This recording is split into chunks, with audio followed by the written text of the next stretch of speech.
Halo kepesenangan, berjumpa lagi kita dalam video terbaru ulasan ringkas kasut lari yang murah selepas Guess Ekiden dan Hash 1.5. Kali ini kita tengok pula kasut yang diberi nama sebagai Futu SL. Jadi sebelum saya teruskan, ini bukanlah ulasan penuh tetapi sedikit first impression berkenaan dengan kasut ini.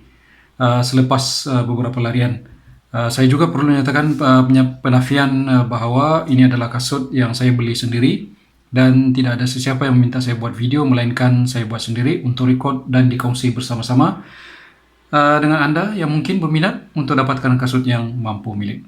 Alright, dari segi nama, model kasut ini tidaklah menggambarkan fizikal kasut dan seakan tidak kena pada kasut ini. Okay? Maksudnya nama tersebut, nama Futu SL ni macam kurang sesuai pula dengan kasut ini.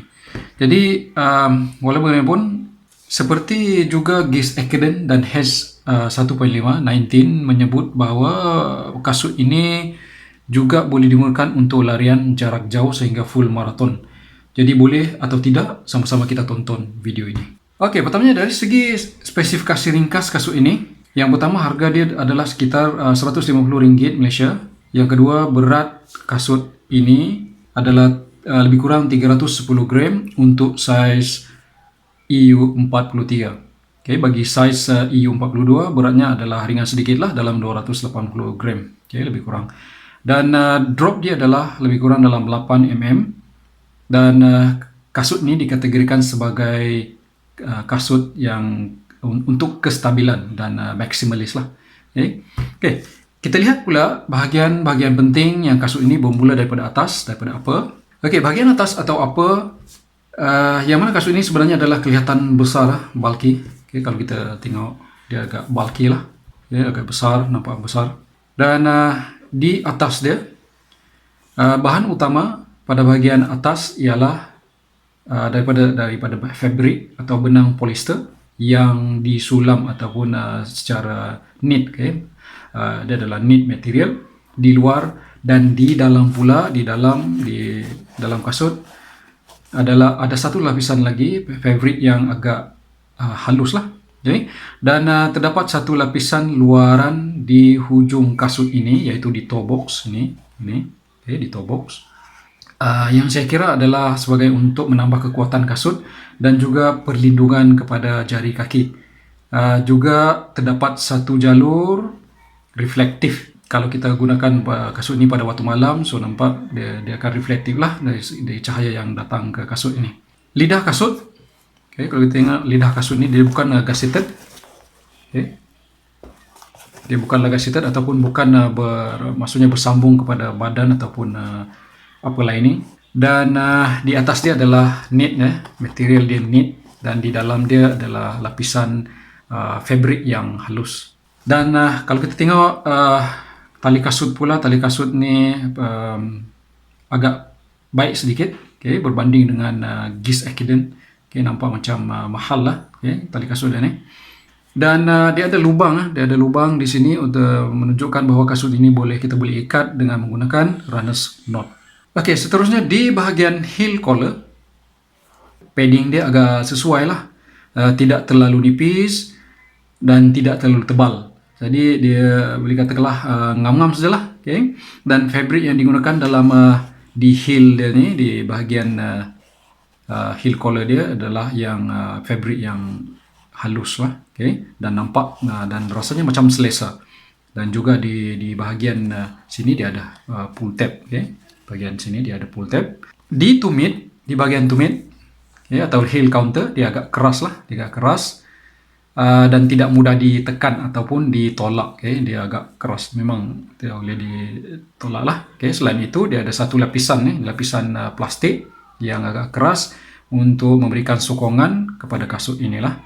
Jadi kasut ini merupakan lebih kepada running stability. Okay, untuk insole pula, dia sama juga seperti model lain yang dalam 19 seperti Guess Ekiden dan juga Hash 1.5, yang mana dia menggunakan hexa cushion ataupun yang dipanggil sebagai hexa cushion dengan lubang-lubang berbentuk hexa, yang mana dia bertujuan untuk mengurangkan haba panas di dalam kasut.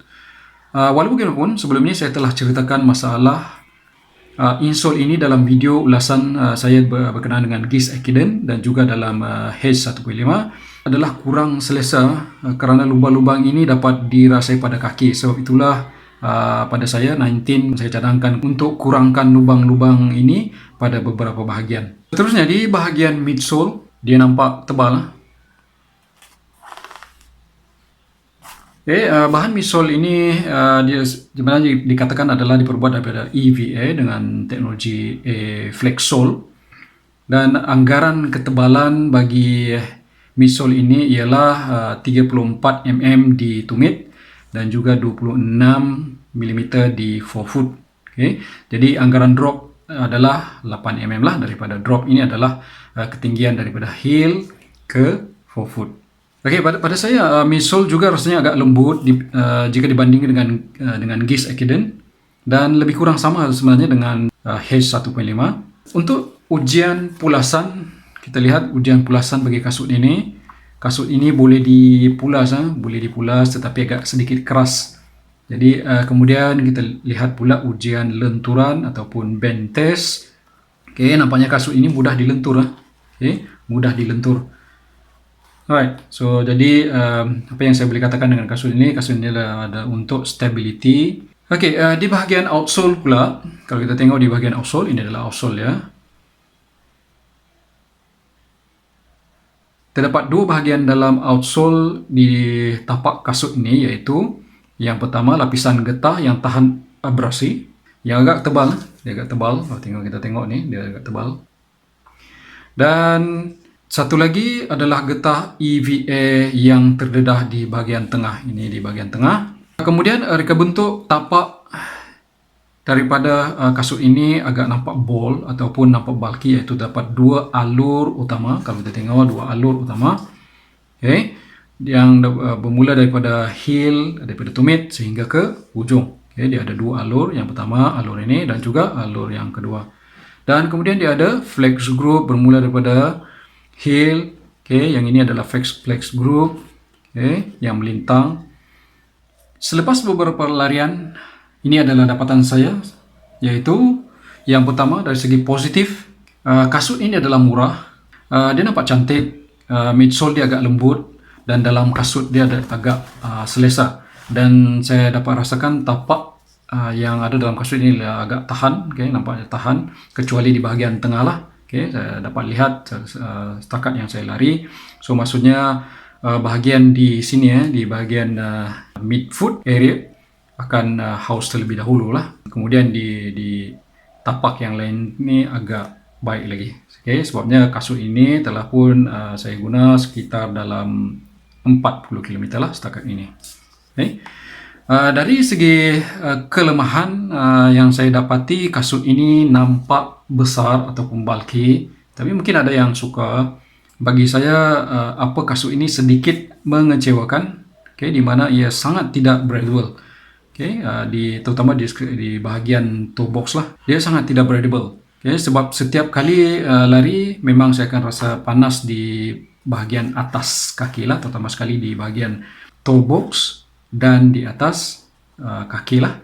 Jadi apa yang saya dapat simpulkan daripada kasut ini ialah dia sesuai kepada mereka yang mahukan kasut murah dan sokongan kestabilan. Sebab kasut ini adalah untuk stability dan untuk penyisiran pada jarak yang pendek sekitar 5 km. Oleh yang demikian, untuk long run lebih daripada 10 km saya agak kurang menyarankan atas sebab kekurangan yang saya nyatakan sebelum ni lah, terutama sekali dari segi breathability. Mungkin the insole boleh mengurangkan haba dia, tetapi di atas kaki itu agak kurang, sebab knit material yang digunakan dan juga di dalam fabric yang digunakan di dalam agak kurang breathable lah. Jadi sampai di sini saja ulasan first impression saya berkenaan kasut ini.